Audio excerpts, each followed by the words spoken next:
Hi, my name is Andile, as you would know, and I'm actually not the best at anything that I do. I do a whole lot of stuff actually, and I'm not the best, and that's okay. And many times people get into stuff and they want to be the best. They are literally in a competition to be the best. If you are an artist, you want to be the best selling. If you are a footballer, you want to win the Ballon d'Or. If you're a basketball player, you want to be the MVP. Eventually, what everybody is trying to do at the end of the day is to be the best, right? And which brought me to this point of asking the question, is it really about being the best, or there is now something else which is driving them?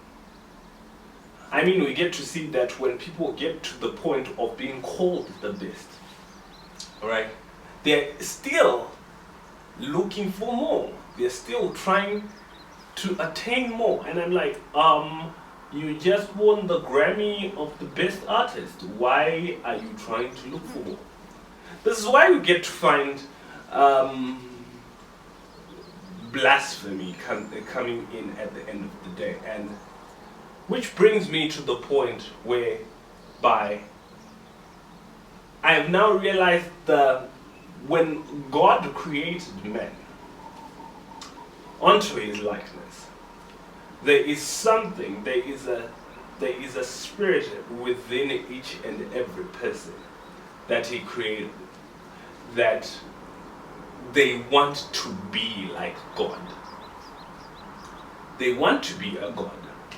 They want to come in with an aspect that they can create life. They can be on top of everyone. They can govern each and everything that has to do within their aspect.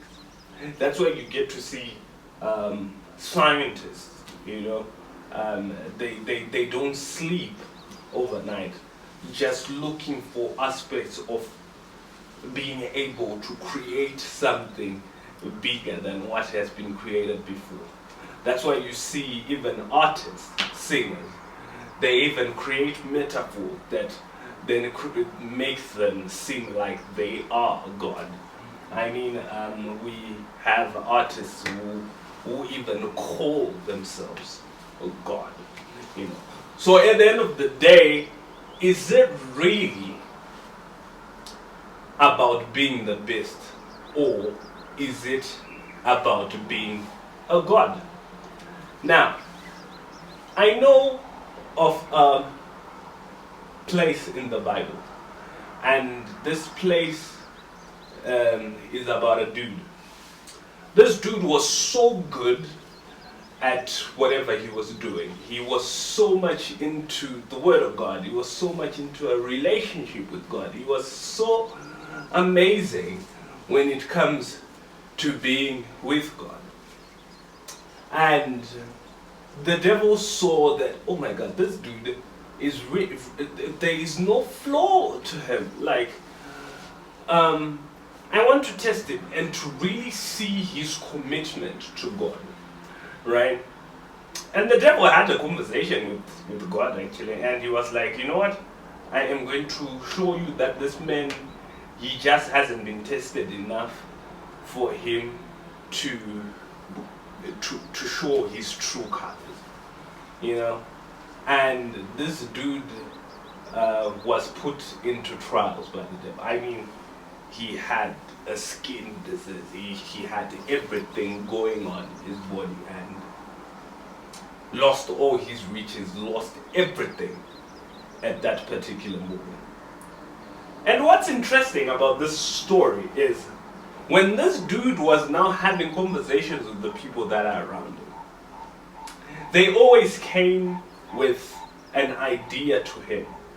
Someone would come and say, I think it's because you were not praying enough that you are in this situation.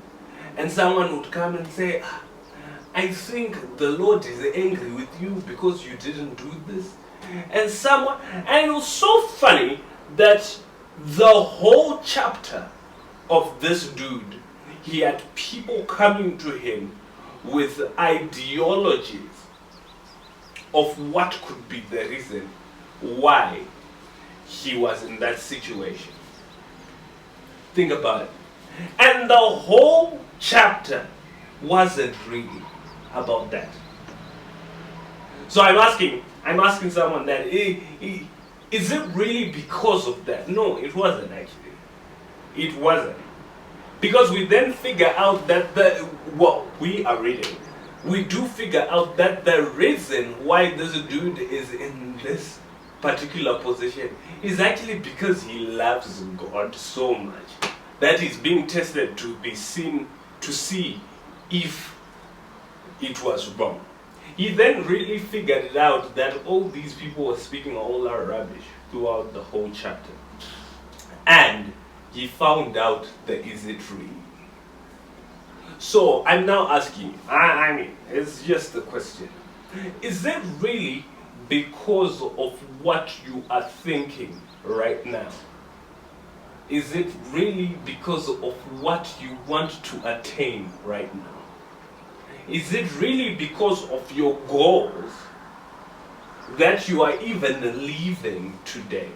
That you are driven to wake up each and every morning? That you are driven to even worship God, or the God that you worship today, or the God that you don't even worship, or the God that you don't think that it even exists? Is it really because of whatever is surrounding you, or whatever you are thinking about, or the facts that you may think that you have, or there is a hidden truth behind it? I know some people that come and say, I don't pray anymore or go to church anymore because the pastor was at home. I don't do this anymore, I don't do that anymore because that dude gave me grass. I don't do this, I don't do that anymore because there is just not enough evidence for me to take it upon. I don't want to be vaccinated because of this and that. Is it really because of the thing that you are saying, or there is something hidden inside of you? Most of the times, something which is hidden, firstly, is fear. A whole lot of people are not doing a lot of things because they fear not being on top of it. You know? Most people don't want to believe that there is God because they fear the idea that they are not in control of their lives. Most people don't want to get vaccinated because they fear that they might die and they are not in control of their bodies. In fact, the biggest conspiracy theory when it comes to vaccination, it has to do with the thing of the mark of the beast, which means that you wouldn't be able to control yourselves, they will be controlling you. Most things that are driving you today is driven by fear. The second thing that is driving a whole lot of people is they want to be God. You know, and those are the two things really that drive people in life. They want to be the best so that they can now influence everyone on top as that Leviathan who is on top of everything and everyone. Now, which brings me to Proverbs 16 and verse 9. Proverbs 16 and verse 9 then comes on to say that you can plan everything that you want to do in this beautiful life and your steps will be ordered by God. Which means, is it really about your plans, or it's really about the one who is ordering your steps? I mean, If I know that God is going to order my steps, even my planning is going to be ordered by I don't know if you got that. Your planning should be influenced by the person or by the hierarchy which is going to order your steps. Right? Yes. So is it really about the planning, or it's actually about the relationship with the one that is going to order your plan? I'm just here to give you like a little nugget. Thrive to have this God in your life that is willing to order your steps, that is willing to have a conversation with you, that is willing to have a relationship with you, so that when you now get up each and every morning, it is not really about trying so hard in life.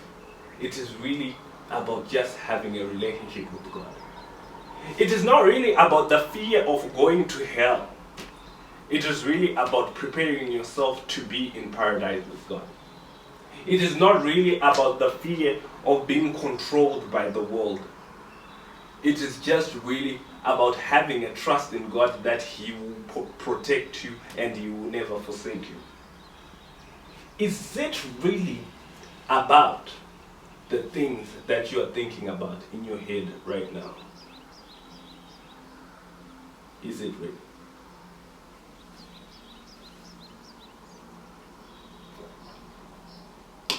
I don't know.